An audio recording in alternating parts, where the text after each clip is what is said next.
Назарыңызда Евробиримдиктин Санарип инсан подкасты. Урматтуу угармандар, Оодо Санарип инсан подкасты алып баруучулары кесиптешим Сапаргүл Абдинабиева жана мен Ажбек Нурланов. Бүгүн биздин абдан кызыктуу коногубуз менен маек болмокчу Омар Даиров, Кыргызстан студенттери жашыл экономика үчүн коомдук бирикмесинин жетекчиси. Саламатсызбы? Саламатсыздарбы? Келгениме абдан кубанычтамын. Чоң рахмат чакырганыңызга. Омар, кош келипсиз биздин эфирге. Жалпы эле теманы бүгүн жашыл экономика тууралуу сүйлөшөбүз. Кирерден мурун жалпы киришүү сөзүн айтып кетсеңиз, анткени бизде түшүнүк бар, жашыл экономика дегенде эле элдин бардыгы балким бул эко проект же болбосо жалгыз гана климаттык өзгөрүүгө тиешелүү же болбосо жашыл айлана чөйрөгө гана тиешелүү деп ойлошу мүмкүн, бирок негизги мунун мазмуну жана келечек пландары тууралуу кыскача айтып берсеңиздер. Жана ушул коомдук бирикмени студенттер түзгөн турбайбы? Эмне үчүн түзүп калдыңыздар? Чоң рахмат сурооңуздарга.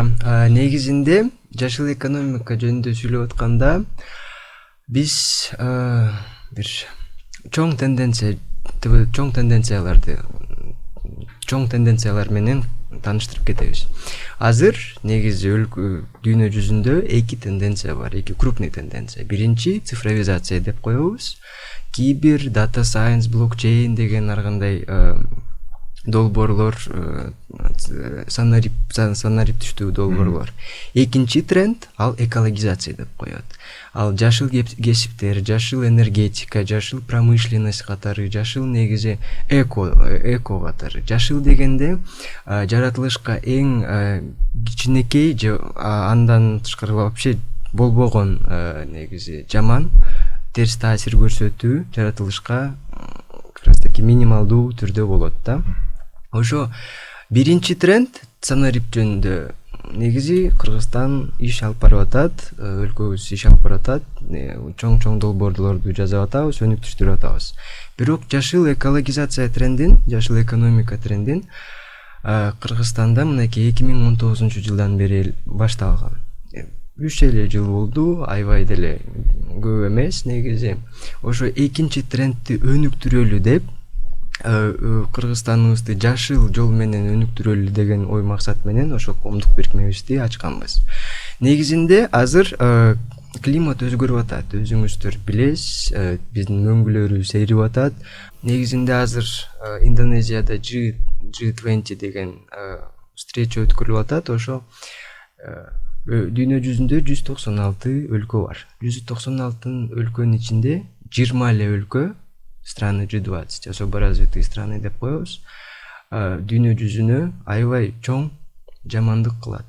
78% CO2 кычкыл газдарды эмиссия кылып аткан 20 эле өлкө бар.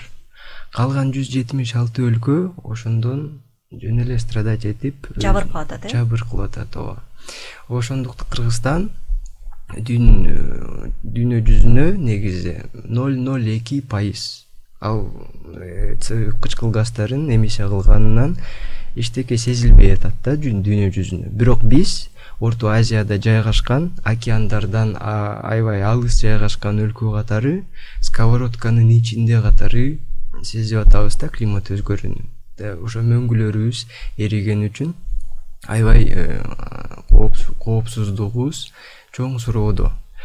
Ошондо демектен ошо 176 өлкөнүн ичинде келгиле жашыл экономиканы өнүктүрөбүз, мамлекеттерди өнүктүрөбүз, кычкыл газдарын азайталы деген ой максат менен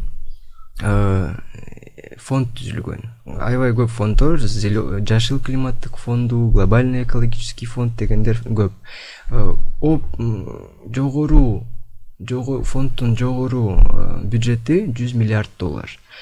Жыл сайын $100 миллиард өнүгүп аткан Кыргызстанга окшогон өлкөлөргө совокупный объемдо келгиле адаптациялоого бөлөбүз деген ой менен ошо жашыл экономиканы өнүктүрүш фонду болуп калат да. Ошо Кыргызстан ошо жолду өзүнө тартып алса, ошо 100 миллиард доллардан биздин өлкөбүз бир жакшы инвестиция тарта алат.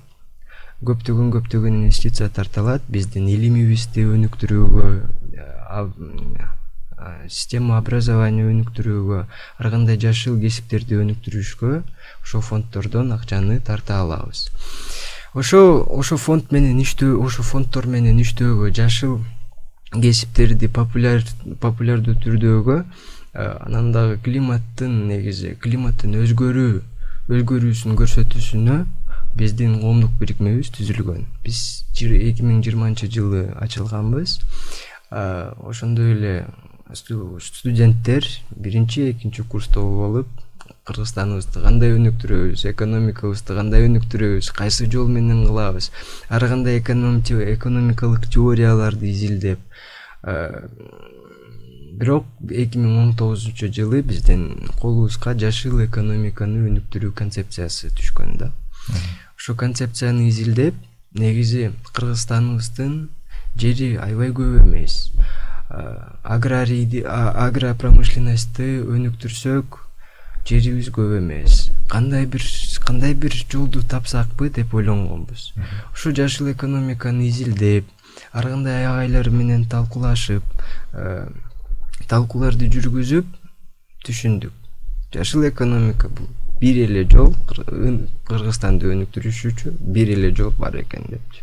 Ошо себептен 2020-жылы биз канча 6 студент ар кандай университеттерден, КРСУ, АУЦА, КУден да бар болчу, уюмубузду ачалы деп чоң жаштарды бириктире, ошо идеянын алкагында экологияны, жаратылышты коргоо, жашыл экономиканы өнүктүрүү идеянын алкагында бириктирели деп, өнүктүрөлү деп ачканбыз. Ал эми ошол сиз айттыңыз, туруктуу жашыл экономика, туруктуу өнүгүү. Негизинде ошол жашыл экономиканын концепциясы кандай багытталат? Жаратылыш менен чогуу, биомимикричный подход деп коебуз да. Жаратылыш менен чогуу, жаратылышка эч кандай жамандыкты тийгизбей экономиканы өнүктүрүү деген экономика. Бул абдан масштабтуу тармакта негизи. Анан адамдарды ал үчүн туура тамактанууга көндүрүш керек, аларды экологиялык туура адаттарга көндүрүш керек. Мисалы үчүн ошол эле өзүнөн кийин электр энергиясын өчүрүп чык, же болбосо коомдук транспорттарды колдон, этти азыраак же деген сыяктуу абдан масштабтуу көндүмдөр камтыйт эмеспи?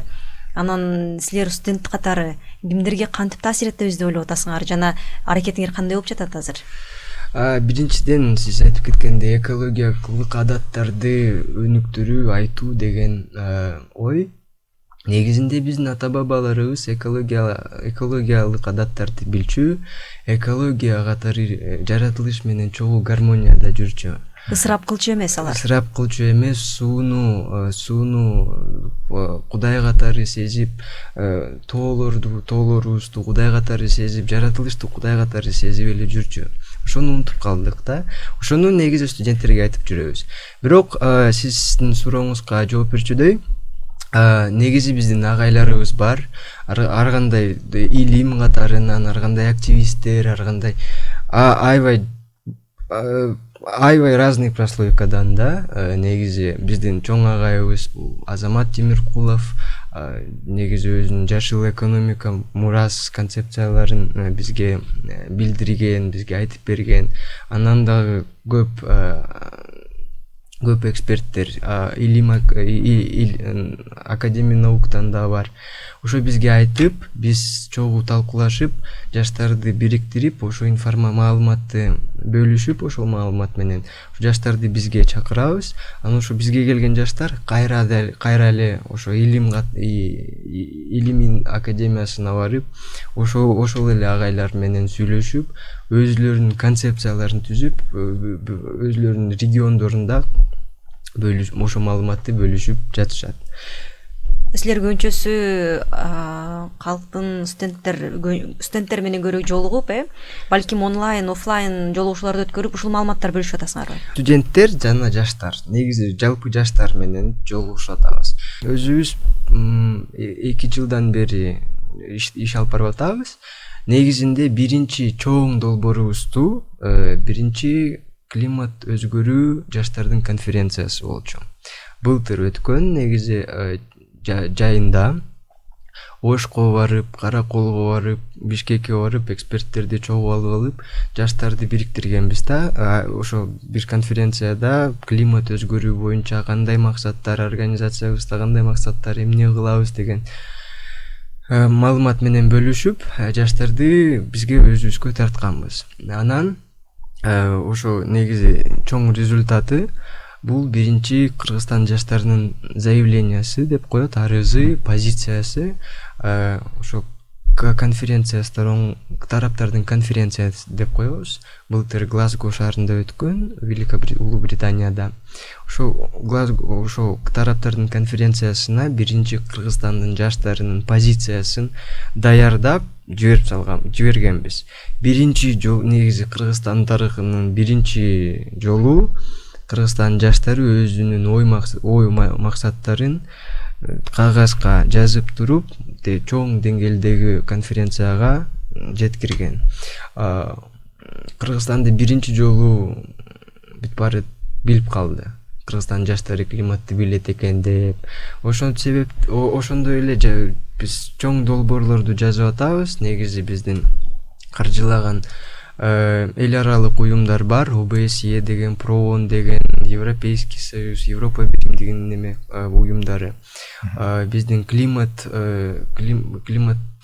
боюнча, жашыл экономика боюнча жаштарга айтып берүүнү жакшы колдоп атышат. Аларга да чоң рахмат. Ошондой эле жашыл кесиптер боюнча, жашыл климат боюнча ар кандай программаларды ачып берип атышат. Негизи биздин студенттерибиз азыр ар кандай өлкөлөрдө окуп, жашыл энергетика жөнүндө окуп атышат. Азыр Германияда кыргызстандыктар жашыл энергетиканы окуп атышат. Британияда да бар кыргызстандыктар ошо жашыл экономиканы өнүктүргөн деген. Азырынча биз жаштарды бириктирсек, ошо жашыл кесиптерди популярдуу түрдө кылсак, негизи 5 же 10 жылдын ичинде чоң эксперттерди өзүбүзгө тарта алабыз. Ал ошо эксперттер канчадан миллиондорду, миллиарддарды өзүбүздүн өлкөбүзгө адаптациялоого алып келе алышат. Аны кылбасак 20 жылдын ичинде, 30 жылдын ичинде ар кандай эксперттер ар кандай маалыматты берип атышат. Суу маселелери, трансграничный водный ресурсы деп коебуз. Өзбекистан менен, Казакстан менен, Тажикстан менен аябай чоң суроолор болуп калат суу боюнча. Ар кандай экосистема боюнча суроолор болуп калат, ар кандай конфликттер болуп калат.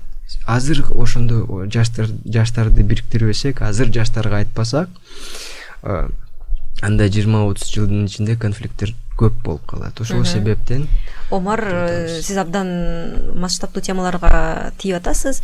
Эми ушуну биз санарип инсан долбоорун алкагында жашыл технологияларга бурсак да.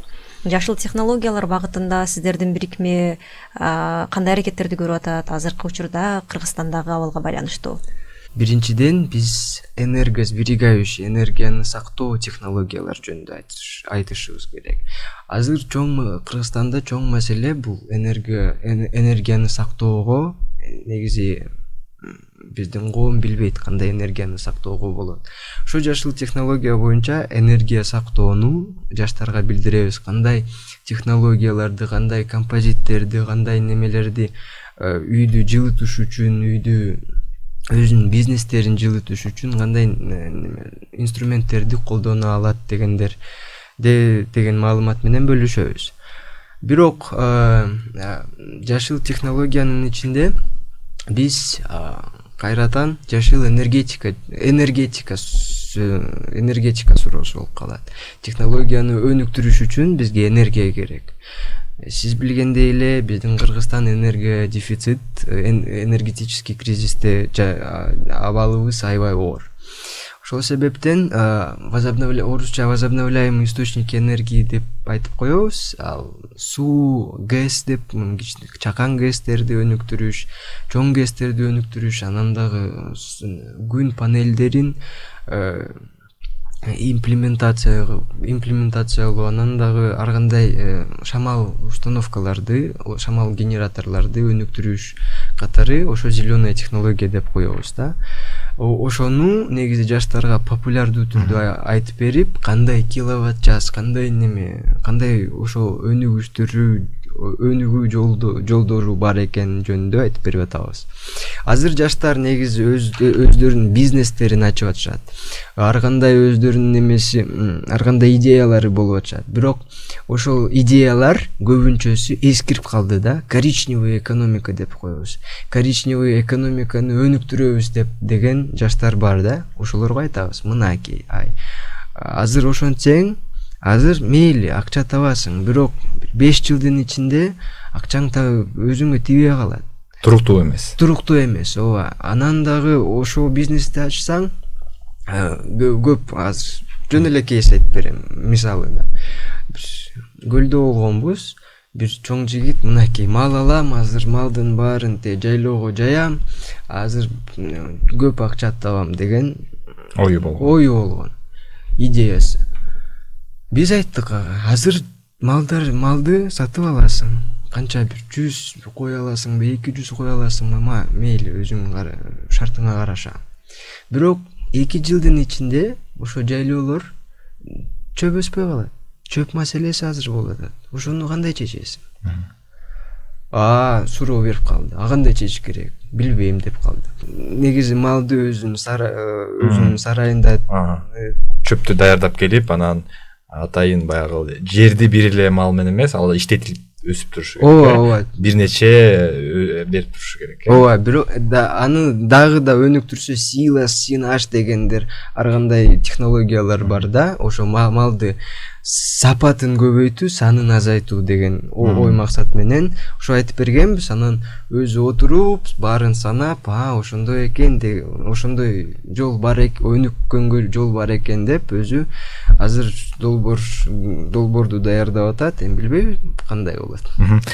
Ушундай маалыматтарды мен билишимче ушундай жаштар менен бөлүштүңүздөр. Жакында эле ошол жыйынтыкталды Green Fest деп, жаштарга ар бир региондун жаштарына барып, ушул маалыматтарды жеткирип, алар менен ой алмашып, идеяларыңыздарды бөлүшүп келиңиздер.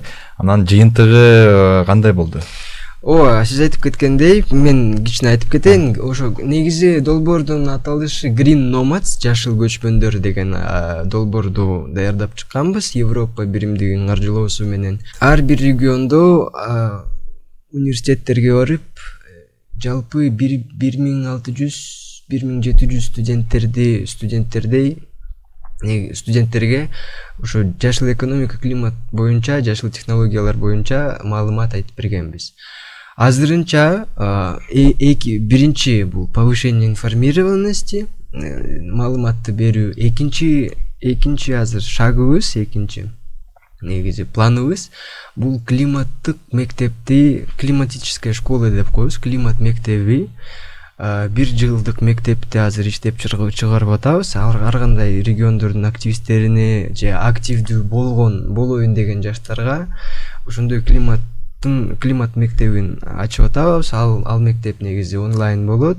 Онлайн, офлайн алар бизге келип турушат, ар кандай технологияларды көргөзүп турабыз, ар кандай оюн геймифицированный формат менен катары ар кандай маалымат беребиз. И ошо негизи ошо ар бир региондун ар жаштары активдүү болсо, жаман завод курулуп атса же бирөө браконьерлер болуп атса же бактарды кыйып атса, алар токтото алышат. Укук боюнча токтото алышат. Мынакей момдай мыйзам бар, негизи укугуңуз жок деп ошо жаратылышка терс таасирди токтотот, терс таасирин токтотот. Ошо жаман заводдордун токтотушу мүмкүн. Анан жыйынтыктоочусу робот, биз мына сиз башында айтып кеттиңиз, 20-жылы биз атайын концепцияны жазып Глазгого баягы климаттык өзгөрүү боюнча конференцияга жөнөттүк деп. Ал эми жакында эле буунун Бириккен Улуттар уюмунун ошол туруктуу өнүгүү боюнча КОП деген конференция болду. Ал жактан ошол биздин Кыргызстандын үнү, ошол студенттердин үнү угулду да. Ошого да сиздердин салымыңыздар чоң деп уктук. ошол боюнча айтып анан жыйынтыксак болот го деп ойлойм. ооба, негизи тараптардын конференциясы жөнүндө айтып кетейин. Тараптардын конференциясы ар бир жыл сайын болот. Ар кандай өлкөлөрдө, былтыр Улуу Британияда, Глазгодо, ооба. Быйыл Египетте, Шарм-эль-Шейхте болуп өтүп атат. Ал конференция эң башкы конференция. Дүйнө жүзүнүн экологиянын өмүрү чечилип жатышат ошо жерде. Былтыр Садыр Нуркожо Жапаров өзү барган ошо Глазго шаарына. Быйыл биздин министрлерибиз Министерство экологии барышты. Ошондой эле бул конференция Кыргызстанга аябай көп инвестиция алып келе алат. Бирок биз жөнүндө биздин маселелерибиз, биздин көйгөйлөрүбүз жөнүндө билсе коомчулук, дүйнө жүзүндөгү коомчулук бизге көп ар кандай инвестиция тартып келе алабыз. Биз жаштардын деңгээлинде, өзүбүздүн деңгээлибизде Кыргызстаныбызды билсин, Кыргызстаныбыз ошо климатка өзгөрүү аябай климатка өзгөрүү өлкө катары страдать этип аткан катары билсе, жаштарга дагы өзүбүздүн өлкөбүзгө дагы чоң инвестицияларды тарта алабыз. Негизи азыр Шарм-эль-Шейхте өткөн конференциясы техникалык конференция деп коет. 100 миллиардты кандай өнүгүп аткан өлкөлөргө кандай бөлөбүз, кайсы мераларга бөлөбүз. Негизи климат өзгөрүүндө эки важный термин бар да: адаптация жана митигация. Адаптация бул көнүү, митигация бул токтотуу да. Кыргызстан негизи адаптация катары инвестицияларды тарта алат. Суу ресурстарын капельное орошенияга, бизнес коомчулукка ар кандай аябай төмөн пайыздагы кредиттерди алуу үчүн инвестицияларды тартышат да. Ошо негизи чоң башкы максаты тараптардын конференциясы бул өлкөбүзгө инвестиция тартуу. Омар мырза, ыраазычылык билдирем. Биз ойлойбуз, жашыл Кыргызстан жашыл экономика жана санариптик экономика менен туруктуу өнүгүүгө чыгат деп. Ооба, жана дагы биздин студенттердин дагы үнү дүйнөгө жетип, өзүңүздөр билесиздер, климаттын өзгөрүүсүнө байланыштуу дүйнөдө азыр студенттердин кыймылы абдан күч алып жаткан учуру. Сиздерге дагы ошондой ийгиликтерди күчтүү каалайбыз. Эфирибизди жыйынтыктайбыз. Анда аны алып барган кесиптешим Ажыбек Нурланов жана мен Сапаргүл Абдинабиева. Конокто болсо Кыргызстан студенттери жашыл экономика үчүн коомдук бирикмесинин жетекчиси Омар Дайыров болду. Аман туруңуздар. Чоң